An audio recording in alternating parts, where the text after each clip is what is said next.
Om Swastiastu, kami dari kelompok 9 akan mempresentasikan tentang lembaga keuangan internasional. Baik, yang pertama saya akan memperkenalkan diri dulu. Nama saya sendiri Niwayan Sari Wayuni, nomor absen 37. Baik, kelompok kami akan mempresentasikan tentang lembaga keuangan internasional yang meliputi pertama itu ada Bank Dunia, yang kedua ada International Monetary Fund, yang ketiga ada Bank Pembangunan Asia, yang keempat ada Financial Technology. Baik, di sini saya sendiri akan mempresentasikan tentang Bank Dunia. Bank Dunia atau yang dikenal dengan nama World Bank merupakan lembaga keuangan internasional yang memiliki perwakilan di hampir setiap negara. Secara definisi, pengertian dari Bank Dunia adalah lembaga internasional yang memberikan bantuan dan nasihat keuangan kepada negara yang membutuhkan. Sedangkan tujuan dari lembaga ini adalah untuk membantu negara berkembang menyusun rencana untuk membangun infrastruktur dan ekonomi sebagai cara mengurangi kemiskinan dan meningkatkan taraf hidup masyarakatnya. Tujuan dari Bank Dunia ada 5. Yang pertama itu membangun rekonstruksi dan pembangunan dengan cara memfasilitasi investasi modal untuk tujuan tertentu suatu negara. Yang kedua, mendorong investasi lewat pinjaman atau jaminan. Yang ketiga, ada membangun perdagangan internasional dengan cara mempertahankan keseimbangan saldo pembayaran. Yang keempat, menyusun pinjaman internasional yang dapat membiayai proyek negara baik besar ataupun kecil dengan jaminan. Yang kelima, kegiatannya didasari untuk mempengaruhi investasi internasional sehingga tercipta keadaan ekonomi yang damai. Baik, berikutnya ada fungsi Bank Dunia terhadap negara-negara berkembang. Yang pertama, meningkatkan kesejahteraan penduduk melalui kesehatan dan pendidikan. Yang kedua, turut serta mengembangkan bidang kehidupan sosial, pemerintahan, dan membangun sebagai cara untuk mengurangi kemiskinan. Yang ketiga, membangun kemampuan pemerintah untuk memberikan pelayanan berkualitas, efisien, dan transparan. Yang keempat, melestarikan lingkungan hidup, mendukung perkembangan bisnis di sektor swasta. Yang keenam, turut adil dalam pembentukan stabilitas ekonomi supaya tetap dalam kondisi stabil untuk investasi dan perencanaan jangka panjang. Sejarah Bank Dunia dan perannya bagi Indonesia. Bank Dunia terdiri pada tanggal 27 Desember 1945 berdasarkan perjanjian internasional yang diadakan oleh sebuah konferensi pada tanggal 1 sampai 22 Juli 1944 di kota Bretton Woods. Lembaga ini berdiri sebagai salah satu badan resmi PBB. Walau diakui sebagai badan resmi, namun dari segi operasionalnya lembaga ini sangat berbeda dengan badan PBB yang lain. Saat ini Bank Dunia mempunyai kantor pusat di Washington DC, Amerika Serikat, dan telah memiliki 184 negara anggota. Berikut adalah beberapa fakta penting sejarah Bank Dunia. Yang pertama, 2 lembaga utama Bank Indonesia. Yang kedua, tujuan awal Bank Indonesia. Yang ketiga, pinjaman pertama Indonesia dari Bank Dunia. Yang keempat, pembangunan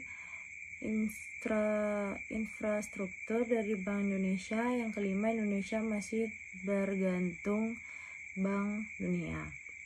Baik, sekian presentasikan dilanjutkan oleh teman saya. Terima kasih. Nama saya Salma Jessica, absen 38. Di sini saya akan menjelaskan materi tentang International Monetary Fund.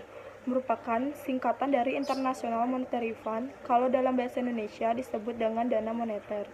Internasional atau DMI, IMF atau DMI merupakan sebuah organisasi dunia yang bertugas untuk mengatur sistem keuangan internasional serta juga menyediakan pinjaman kepada negara-negara yang membutuhkannya.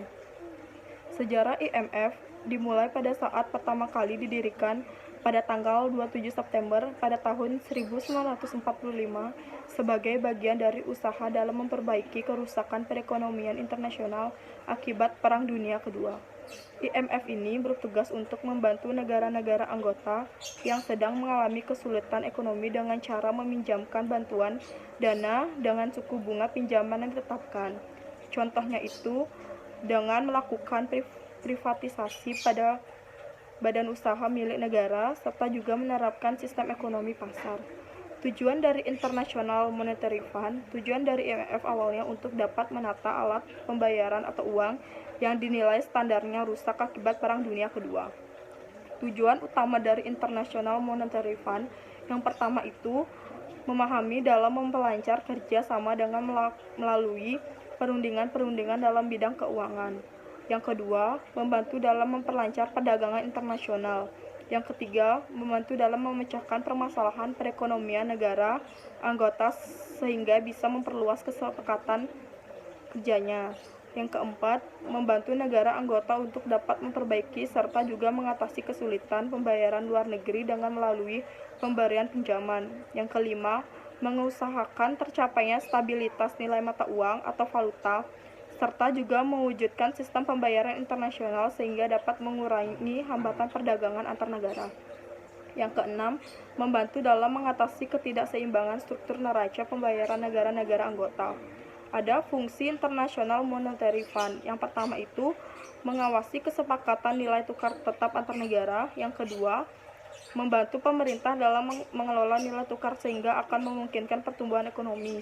Yang ketiga, serta juga menyediakan modal jangka pendek untuk dapat membantu neraca. Nama saya Priyo Masa, saya absen 39 dari kelompok 9, ingin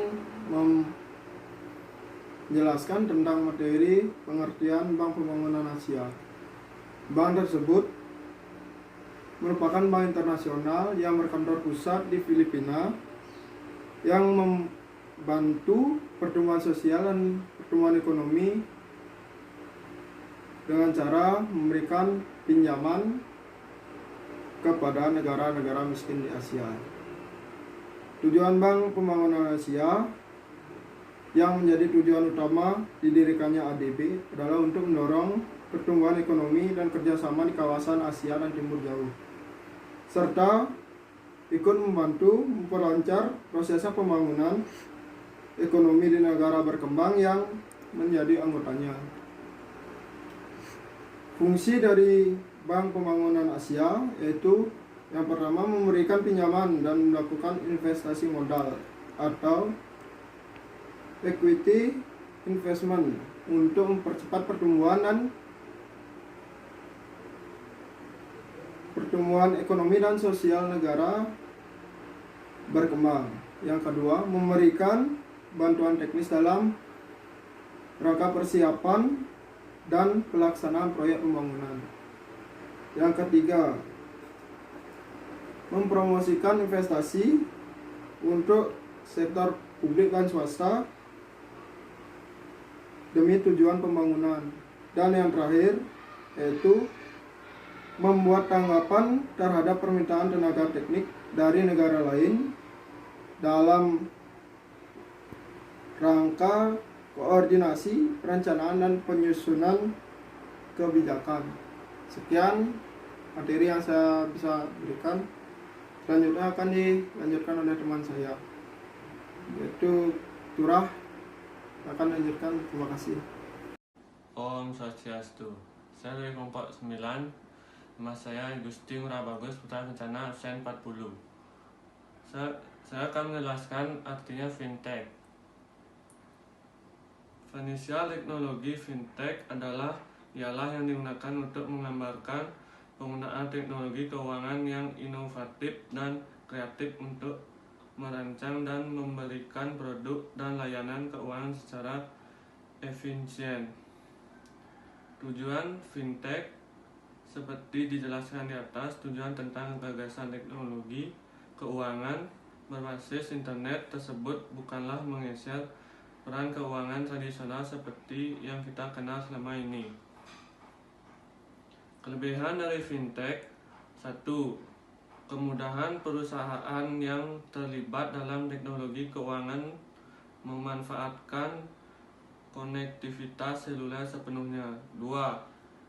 E-nasihat keuangan. Banyak dari sistem terbaru mengandalkan saran robo untuk memberi orang petunjuk tentang keuangan mereka. 3.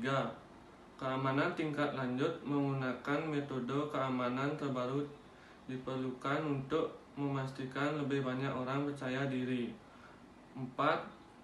Pemrosesan dokumen yang lebih cepat. Memproses pinjaman yang lebih cepat. 5. Tingkat persetujuan. Banyak usaha kecil